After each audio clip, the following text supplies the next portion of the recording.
Баршаңызға сәлем, қайырлы күн баршаңызға. Бүгін осындай өте дәмді және пайдалы салат дайындайтын боламыз. Ең алдымен осындай бір үлкендеу пиязды алып, төртбұрыштылап турап аламыз. Ол пиязды қызып тұрған табаға май құйып, сары болғанша қуырамыз. Міне осылай қуырылып жатыр.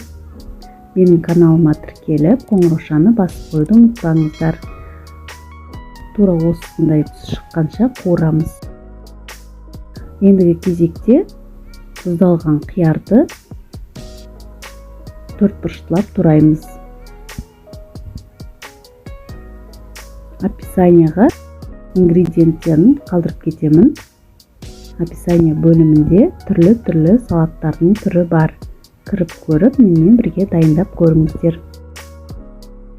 Ендігі кезек жұмыртқаны да пісіріп алып, осылай кубиктеп тураймыз. Жұмыртқаны турап болған соң, барлығын бір шұңғыл ыдысқа осылай салып отырамыз. Енді піскен қызылшаны терканың үлкен жағымен өткізіп аламыз.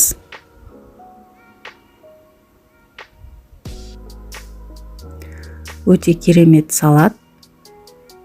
Дәмі жағынан да және пайдасы жағынан да өте жақсы салат.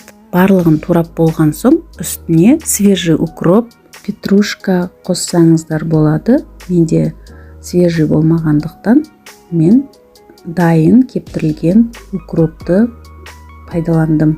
Және жарты шай қасық бұрыш қосамыз.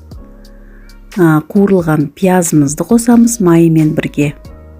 Және бір ас қасық майонез қосып, жақсылап араластырамыз.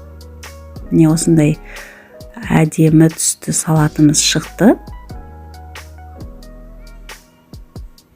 Осылай әдемілеп салып, қонақ күткен кезде де, үйдегілерге де осылай дайындап берсеңіздер болады.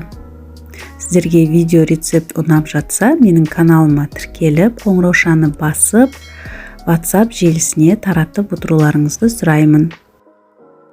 Видеоны соңына дейін көргендеріңізге рахмет. Сіздермен бірге болған Гүлнұр Темировна.